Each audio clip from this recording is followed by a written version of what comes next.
Puji syukur kita ucapkan kehadirat Allah Subhanahu wa taala yang telah melimpahkan rahmat serta karunia-Nya kepada kita semua. Salawat beriring salam tetap tercurahkan kepada Nabi junjungan kita yakni Nabi Muhammad sallallahu alaihi wasallam. Baik, pada kesempatan kali ini sahabat sekalian bertemu lagi bersama saya tentunya Anissa Rahmanada dalam diskusi pendidikan kali ini. Nah, sebelumnya Nisa ingin menyapa terlebih dahulu sahabat-sahabat nafsah sekalian, baik yang hadir secara langsung maupun yang hadir secara live streaming. Nah, selamat malam sahabat sekalian, salam sehat untuk kita semua. Baik, sebelum kita memulai diskusi kita kali ini, kita di kehadiran bintang tamu spesial kali ini. Diskusi kita kali ini langsung ditemani dan langsung didampingi oleh Bapak dosen kita, yaitu Bapak Dr. Asmendri MPD. Nah, selamat bergabung Bapak. Nah, dengan kehadiran Bapak ini mungkin nanti diskusi kita bisa lebih terarah dari arahan oleh Bapak, dengan arahan dari Bapak nanti masukan, kritikan, sarannya, sehingga diskusi kita dapat berjalan dengan baik dan lancar. Baik, nah pada kesempatan kali ini topik kita yaitu topik yang akan kita angkatkan kali ini tidak kalah hebatnya nih dan tidak kalah menariknya dari topik-topik yang sebelumnya. Sebagaimana kalau sebelumnya kita sudah membahas apa itu konsep dasar dari supervisi pendidikan, nah kali ini kita akan melihat lebih jauh lagi problem-problem yang ada. Jadi kita lebih fokus kepada problemnya nanti. Nah, baik, mungkin kita bisa memulai. Nah, di sini sudah ada beberapa pertanyaan nih dari teman-teman kita, sahabat nafsa kita. Yang pertama itu dari saudari Amira di Depok. Nah, saudari Amira menanyakan apakah yang melatar belakangi topik ini? Apa hal yang melatar belakangi topik ini? Baik, terima kasih saudara Amira. Kita respon satu persatu terlebih dahulu ya, sahabat sekalian, karena begitu banyak pesan yang masuk, jadi kita tidak bisa merespon. Kita hanya memilih beberapa pertanyaan saja nanti yang akan kita bahas pada forum diskusi kita kali ini. Kita akan coba jawab dulu pertanyaan yang pertama ini dari saudari Amira. Pertanyaannya, hal apa yang melatar belakangi topik ini? Baik. Sebagaimana sebelumnya kita sudah membahas mengenai konsep dasar supervisi pendidikan, yang mana supervisi pendidikan itu secara bahasa berasal dari supervisi. Supervisi itu berasal dari kata super dan juga vision, yang mana super itu artinya adalah atas dan vision itu adalah penglihatan. Jadi jika kita artikan supervisi itu artinya penglihatan dari atas. Maksudnya di sini adalah sebuah pengawasan yang dilakukan oleh seorang atasan terhadap bawahannya. Itulah pengertian supervisi secara bahasa. Nah, selanjutnya ada menurut Manulang dalam bukunya tahun 2005, yang mana dia mengartikan supervisi itu diartikan juga sebagai pengawasan yang dilakukan oleh seorang atasan yang merupakan suatu proses perencanaan dari apa yang telah dilaksanakan melalui kegiatan penilaian dan juga pengoreksian pada sebuah pekerjaan untuk melihat apakah pekerjaan tersebut telah sesuai dengan rencana yang telah dirumuskan sebelumnya. Selanjutnya, menurut Emuliasa tahun 2004, supervisi itu merupakan sebuah proses yang dilakukan secara berkala untuk mengetahui dan mengukur sejauh mana guru itu melaksanakan proses pembelajaran di kelas. Dan kemudian, menurut Mike Piderta tahun 1999, itu mengartikan bahwasanya supervisi itu lebih bersifat proses sesuatu yang dilakukan seorang pengawas kepada bawahannya. Nah, dari definisi-definisi tersebut dapat kita simpulkan bahwasanya supervisi itu erat kaitannya dengan upaya pemberian bantuan terhadap guru agar dapat meningkatkan profesionalisme sehingga akan mampu mencapai tujuan pendidikan tersebut. Nah, dari definisi tersebut kita berangkat bahwasanya supervisi itu sebuah pengawasan yang dilakukan oleh seorang guru. Namun kali ini kita dapat melihat bahwasanya di sekolah tersebut supervisi dilakukan hanya sebagai alat untuk melengkapi proses penilaian administrasi saja. Dan terkadang supervisi itu tidak dianggap suatu hal yang penting. Nah, beberapa dari guru beranggapan bahwasanya supervisi itu hanya syarat saja. Terlebih bagi guru-guru senior hanya menganggap enteng saja. Karena apa? Mungkin juga karena prosesnya, karena kurangnya karena anggapan-anggapan tadi, dan sehingga menimbulkan berbagai problema-problema yang ada di lingkungan pendidikan atau di dalam suatu lembaga pendidikan. Adanya guru yang karena proses supervisi ini mungkin tidak dilakukan secara berkala tadi, hanya untuk sebagai syarat saja, atau ada budaya-budaya lain, budaya-budaya sekolah yang menyebabkan kegiatan supervisi memunculkan berbagai problem-problem dalam pelaksanaan supervisi ini. Nah, dari sanalah kita berangkat mengangkat topik ini. Jadi, latar belakangnya itu sebagaimana yang dijelaskan, bahwasanya kan supervisi itu merupakan kegiatan yang dilakukan secara berkala. Namun jika kita melihat realitanya di lapangan, itu supervisi terkadang hanya dilakukan sebagai syarat untuk melengkapi proses administrasi saja. Jadi mungkin itulah salah satu hal yang melatar belakangi kita mengangkatkan tema ini. Mungkin itu ya saudari apa tadi? Amira ya, mungkin bisa diterima jawabannya. Nanti jika masih ada hal yang perlu ditanyakan, kita masih buka lewat forum diskusi chat. Nah, selanjutnya pertanyaan kedua itu menanyakan bagaimana apa-apa saja problem-problem yang ditemukan dalam kegiatan supervisi pendidikan. Baik, ini juga pertanyaan yang tidak kalah menarik. Langsung saja ya kita tanggapi. Di dalam supervisi pendidikan itu terbagi menjadi beberapa problem. Di sini kita batasi ya, kita kelompokkan menjadi kita rumuskan menjadi 4 macam problem yang timbul dalam kegiatan supervisi pendidikan. Problem yang pertama itu adalah problem kultural. Nah, terdapat banyak kasus di lapangan. Nah, problem kultural ini maksudnya adalah kultur itu artinya budaya. Jadi, jika kita lihat ke lapangan,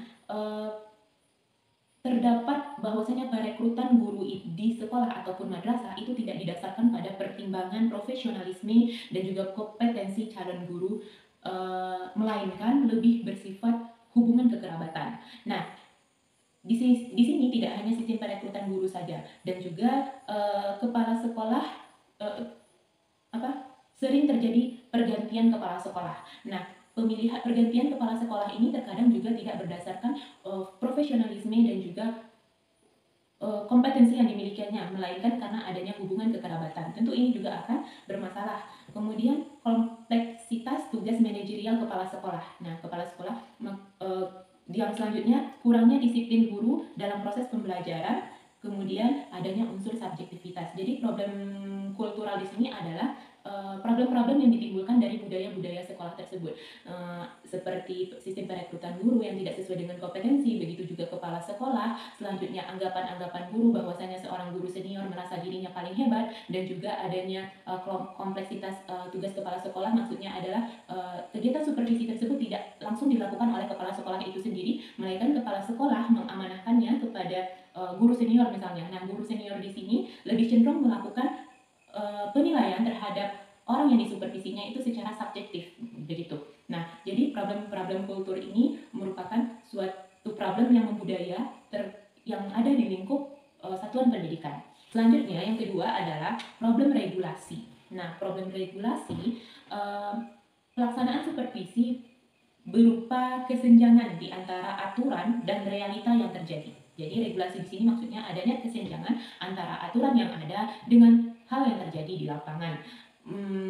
Sebagaimana yang kita ketahui bahwasanya pengawas itu atau supervisor dalam satu lembaga pendidikan itu di dalam Permenpal pasal 6 ayat 1 sampai 3 dijelaskan bahwasanya ada kriteria minimal seorang pengawas itu dalam suatu lembaga pendidikan. Nah,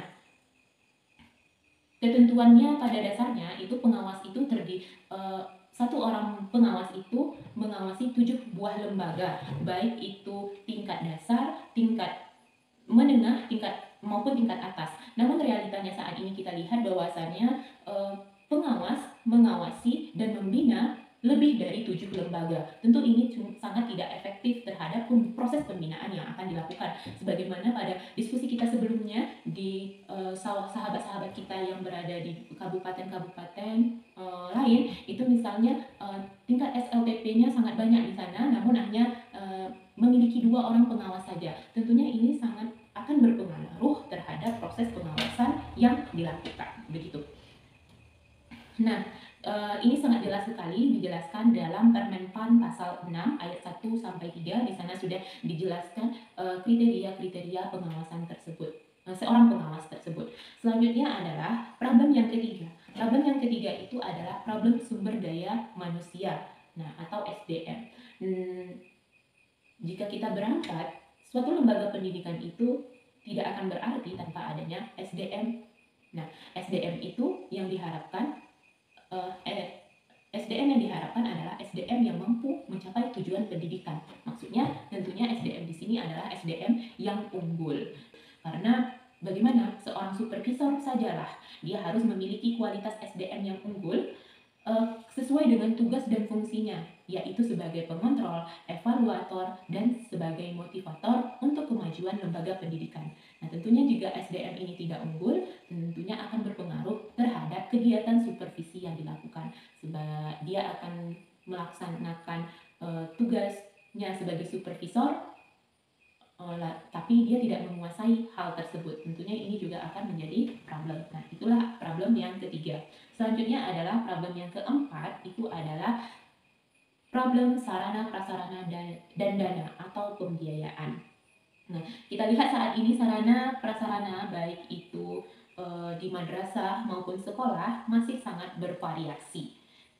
Terutama itu adalah ketersediaan tanah atau lahan dan juga gedung yang milik sendiri. Banyak sekolah-sekolah mungkin ini lebih kepada sekolah-sekolah swasta yang belum memiliki gedung maupun lahan sendiri. Ini juga akan menjadi problem karena sarana prasarana juga itu adalah salah satu faktor penunjang tercapainya tujuan pendidikan itu. Selanjutnya sarana prasarana penunjang lainnya, karena supervisi ini kan adalah sebuah pengamatan atau pengawasan yang dilakukan oleh seorang kepala sekolah kepada guru dalam apakah guru itu sudah melaksanakan proses pembelajaran dengan baik. Nah, sarana-sarana penunjang dalam sarana prasarana penunjang dalam proses pembelajaran itu juga ketersediaannya juga akan mempengaruhi kegiatan supervisi itu sendiri, seperti adanya ketersediaan kursi, meja, mungkin ada kursi yang tidak layak, alat peraga yang tidak lengkap, kemudian buku paket yang kurang memadai, kemudian nah hal ini, problem-problem ini dalam sarana prasarana dan pendanaan ini itu disebabkan bisa karena minimnya fasilitas yang dimiliki oleh sekolah tersebut. Tentunya minimnya fasilitas ini ada beberapa faktor yang menyebabkannya. Kemudiannya adanya alokasi dana yang terbatas. Jika sebagaimana yang jika alokasi dana ini mungkin kalau sekolah-sekolah negeri itu sudah ditanggung oleh pemerintah, namun jika kita melihat sekolah swasta, ada sekolah swasta yang betul-betul sangat minim dengan pendanaan ini. Namun bukan, ada juga sekolah swasta yang unggul sarana prasarana dan pendanaannya. Nah, alokasi dana yang terbatas ini tentunya akan menghambat proses kegiatan belajar mengajar untuk pencapaian tujuan pendidikan tadi. Selanjutnya, perawatan yang buruk. Jadi kurangnya sarana prasarana ini juga bisa disebabkan perawatan yang tidak baik. Nah, hal ini akan berpengaruh kepada keberlangsungan kegiatan supervisi serta pencapaian tujuan pendidikan. Nah, itulah tadi rekan-rekan sekalian, ada 4 problem yang sudah kita bahas pada materi kali ini. Jika sahabat sekalian masih memiliki pertanyaan, bisa sahabat tuliskan di email kita atau di pesan chat kita, nanti bisa kita respon. Baik sahabat sekalian, ini ada pertanyaan berikutnya. Kita coba bacakan. Pertanyaannya, apakah alternatif permasalahan dalam problematika supervisi pendidikan? Apakah ada? Baik, terima kasih sahabat Nafsa atas pertanyaannya. Di sini maksudnya adalah apakah ada apa alternatif pemecahan masalah dari problema-problema yang ada. Tentunya jika ada problem, ada solusi. Nah, di sini ada 7 solusi yang kita berikan terhadap problem yang sudah kita coba untuk paparkan tadi. Nah, solusi yang pertama yaitu dilakukannya pendelegasian wewenang oleh kepala sekolah terhadap guru senior. Nah, ini tentunya pendelegasian ini dilakukan oleh seorang kepala sekolah kepada guru senior ini dengan penilaian yang penilaiannya tentu pada kriteria-kriteria penilaian yang sudah ditentukan. Nah, solusi yang kedua yaitu pemberian motivasi kepada guru akan pentingnya supervisi pendidikan itu. Nah, ini untuk menghapuskan anggapan-anggapan dari para guru bahwasanya supervisi itu hanyalah sekedar alat atau suatu cara yang dilakukan untuk mencari-cari kesalahan guru. Jadi ini yang harus ditekankan lagi. Dan selanjutnya yang ketiga, dilakukan pembinaan oleh kepala sekolah kepada guru-guru senior yang ditunjuk sebagai supervisor dan membentuk tim penilai supervisi. Jadi adanya sebagai sebuah pembinaan dan dibentuk sebuah tim supervisi itu. Dan yang keempat, dilakukan koordinasi secara intens kepada seluruh elemen sekolah. Yang kelima, mengupayakan sarana dan prasarana yang memadai. Yang keenam, menerapkan disiplin terhadap tata tertib guru. Dan yang terakhir adalah mengadakan evaluasi ketenagaan. Nah, itulah beberapa alternatif yang kita rangkum di sini terkait dengan problem-problem yang ada. Nah, mungkin sekian ya sahabat Nafsa sekalian, cukup hangat diskusi kita kali ini. Begitu banyak pertanyaan-pertanyaan yang muncul, namun kita mohon maaf tidak bisa merespon satu persatu karena waktu kita yang sangat terbatas. Jadi untuk sahabat Nafsa sekalian yang masih ingin bertanya, masih ada pertanyaan-pertanyaan yang mengganjal di hati, nanti bisa dikirim saja via email kita atau chat kita. Nanti juga kita akan merespon satu persatu. Dan mungkin untuk kali ini selanjutnya kita minta pengarahan. Nah, jika ada teman-teman yang masih pertanyaan, dengan disimpan dulu. Nanti kita minta pengarahan dari Bapak dosen kita mengenai topik diskusi kita kali ini agar nanti diskusi kita lebih terarah lagi dan lebih terkonsep lagi. Nanti kita berikan kesempatan kepada Bapak dosen. Dan sebelumnya di sini saya sendiri ingin menyimpulkan terlebih dahulu diskusi kita kali ini. Nah, sebagaimana yang kita ketahui bahwasanya supervisi itu adalah sebuah kegiatan pengawasan yang dilakukan oleh seorang atasan kepada bawahannya, yang dilakukan secara kontinu dan berkelanjutan guna untuk meningkatkan profesionalisme guru dan juga motivasi guru untuk mencapai tujuan pendidikan, baik itu tujuan dalam suatu lembaga pendidikan maupun tujuan pendidikan secara nasional. Di balik itu ada beberapa problem-problem yang dimunculkan. Yang pertama yaitu problem kultural, yang kedua problem regulasi, yang ketiga problem sumber daya manusia, dan yang keempat problem sarana prasarana dan pendanaan. Nah, di samping problem ini tentunya kita memiliki beberapa alternatif. Jadi alternatifnya itu sebagaimana yang sudah kita jelaskan, kepala alternatif ini kita serahkan kepada lembaga pendidikan itu sendiri, bagaimana kegiatan supervisi itu memang dapat berjalan sebaik mungkin, menghapuskan isme-isme yang berkembang di dalam oleh guru, pandangan-pandangan jelek oleh guru terhadap supervisi itu. Nah, ini tentunya diminta tugas dan tanggung jawab kita bersama.